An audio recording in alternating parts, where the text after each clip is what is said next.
Laptop விஷயத்துல காவல்துறையை அந்த நம்பர் பிளேட்டை மாற்றி அவனை அழைச்சிட்டு போன வீடியோலாம் ஆனால் இப்போ அந்த பர்டிகுலர் கேஸை பொறுத்த வரைக்கும் சிபிஐனுடைய வசத்துக்கு அந்த கேஸ் போயிருக்கு. அதனால் நிச்சயமாக சிபிஐ விசாரித்து நீதியை நிலைநாட்டணும். அதிலும் குறிப்பாக அந்த சம்பவத்தில் ஈடுபட்டிருக்கக்கூடிய காவல்துறை சில அதிகாரிகளே அஃபீஷியலாக நம்பர் பிளேட்டை மாட்டியிருப்பதாக பத்திரிகை நண்பர்கள் நீங்கள்லாம் போட்டிருக்கிற 2 நம்பர் பிளேட்டு, ஒன்று TN1G ஒன்று, இன்னொன்று TN1G, கீழே இருக்கிற நம்பர் வேறு. இதையெல்லாம் நிச்சயமாக சிபிஐனுடைய இன்வெஸ்டிகேஷனில் இது உண்மை என்று கண்டு வந்தால், ஒரு அரசே தவறு செய்ய ஆரம்பித்தால் மக்கள் யாரை நம்புவாங்கன்னா, எப்போவுமே அரசு தவறு செய்யக்கூடாதுன்னு நம்ம நம்புவோம், சிஸ்டம் தப்பு பண்ணக்கூடாதுன்னு. இன்னைக்கு சிஸ்டத்தை காப்பாற்ற வேண்டிய அதிகாரிகளே தவறு செய்ய ஆரம்பித்தால் அது எங்கே சென்று முடியும்? ஆனால் முதலமைச்சர் அவர்கள் இதற்கு முன்பு சொன்னாங்க, காவல்துறையினுடைய இன்டர்னல் ரிஃபார்ம்ஸுக்காக நாங்கள் ஒரு ரிட்டையர்டு நீதியரசரை வச்சு 1 மேன் கமிஷனை போட்டாங்க. அந்த 1 மேன் கமிஷன் நீதியரசர் போட்ட பிறகு அவருடைய பாதுகாவலருக்கே ரோட்டில் வெட்டு விழுந்துச்சு. அது வேற கதைங்கன்னா, அது ரிப்போர்ட் என்னாச்சு? ஏன்னா 2 விதத்துலைங்கண்ணா, நம்ம எல்லா இடத்துலையும் இன்னைக்கு காவல்துறையை குற்றம் சுமத்துகின்றோம். இந்த விஷயத்தை பொறுத்தவரை காவல்துறை செய்து தவறு தான். ஆனால் இன்னொரு பக்கமும் இருக்கு. இந்த காயினில் இன்னொரு பக்கத்தை பாருங்க. காவல்துறையில் மொத்தமாக நீங்கள் தமிழ்நாடு முழுவதும் பார்த்தீங்கன்னா இன்னைக்கு காவல்துறை பொறுத்தவரை அதிகமான பணிச்சுமையில் இருக்கிறாங்க.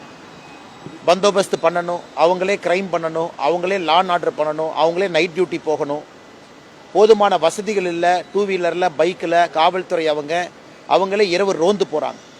ஸோ காவல்துறையினுடைய பணிச்சுமையும் ஒரு பக்கம் மிக மிக மிக அதிகமாக இருக்குது. அதனால் காவல்துறையில் எங்கேயோ 2-3 காவலர்கள் தவறு செய்வதற்காக ஒட்டுமொத்த காவல்துறையும் நாம் தவறு செய்து விட்டார்கள் என்று சொல்வதை விட, இந்த அஜித் கேஸில் காவல்துறை தவறு செஞ்சுருக்கிறாங்க, அது ஒரு பக்கம். இன்னொரு பக்கம் காவல்துறையை மேம்படுத்துவதற்கு முதலமைச்சர் என்ன நடவடிக்கை எடுத்தார் அதுவும் சொல்லணும். காவல்துறையை ஷிஃப்ட் சிஸ்டம் கொண்டு வருவதற்கான நேரமா? நாமெல்லாம் நல்லா இருக்கிறோங்கன்னா மாசமாக சம்பளம் வாங்குறோம், நிம்மதியாக இருக்கிறோம். காவல்துறை ஏன் 16 மணி நேரம் வேலை செய்யணும்? நாம் அதையும் புரிஞ்சுக்கணும் இல்லைங்கண்ணா. காவல்துறை எதற்காக கடினமாக நமக்காக உழைக்க வேண்டும்? அதுவும் தமிழகத்தை காவல்துறையினுடைய சேலரி பார்த்தீங்கன்னா தெலங்கானா கம்பேர் பண்ணிங்கன்னா அதை விட தமிழகத்தில் காவல்துறை வாங்கக்கூடிய சம்பளம் குறைவு. ஏன்னா இதையும் பார்ப்போன்னு நான் சொல்கிறேன். அதனால் முதலமைச்சர் அவர்களை பொறுத்தவரை காவல்துறை நண்பர்களுடைய வாழ்வாதாரத்தை உயர்த்துவதற்கு ஒரு கமிஷன் போட்டுட்டோம், ஸ்டடி பண்ணட்டும், அவங்களுடைய பணிச்சுமையை குறைக்கட்டும். ஆனால் அஜித்குமார் கேஸாக இருந்தாலும் கூட தூண்டுதல் இல்லாமல் ஒரு காவல்துறையினுடைய கான்ஸ்டபிள் வேலை இல்லாமல் போய் அஜித்குமாரை துன்புறுத்த போறாரா? அவருக்கு என்ன பர்சனல் இன்ட்ரெஸ்ட் அது இருக்கா? வெளியே இருக்கக்கூடிய அதிகாரிகள் தூண்டுறாங்க. வெளியே இருக்கக்கூடிய பணம் படைத்தவர்கள், வெளியே இருக்கக்கூடிய அதிகாரம் படைத்தவர்கள் ஒரு கான்ஸ்டபிளை தூண்டினதுக்கு அப்புறம் அவர் தப்பு பண்றாரு. அஜித்துக்கும் அந்த துன்புறுத்திய கான்ஸ்டபிளுக்கு என்ன சம்பந்தம்? மாமா மச்சானா? அதனால் இந்த விஷயத்தை பொறுத்தவரை நாம நேரடியாக காவல்துறை என்று சொல்வதை விட, தப்பு நடந்திருக்கு, சிபிஐ என்கொயரி பண்றாங்க, காவல்துறையின் மீது இருக்கக்கூடிய அழுத்தத்தை குறைக்கும் வரை தமிழகத்தில் அது நடந்துகிட்டே தாங்க இருக்கும். பணிச்சுமை அதிகம், காவல்துறை ரெக்ரூட்மெண்ட் நடக்கிறது இல்லை. நேற்று பார்த்த ரொம்ப அழகா அந்த டிஒய்எஸ்பி அவர் ட்ரைனிங்கில் அவர் அந்த வால் வாங்கியிருந்தார், sword of honour, best training. எவ்வளோ அற்புதமாக தன் மனைவியின் மீது மண்டியிட்டு அந்த சார்ட் ஆஃப் ஹானர் சார்டை கொடுத்து அந்த மெடல் எடுத்து அப்பா கொண்டு அம்மா கொண்டு குழந்தை கொண்டு மாட்டி பார்ப்பதற்கே கண்கொள்ளா காட்சி.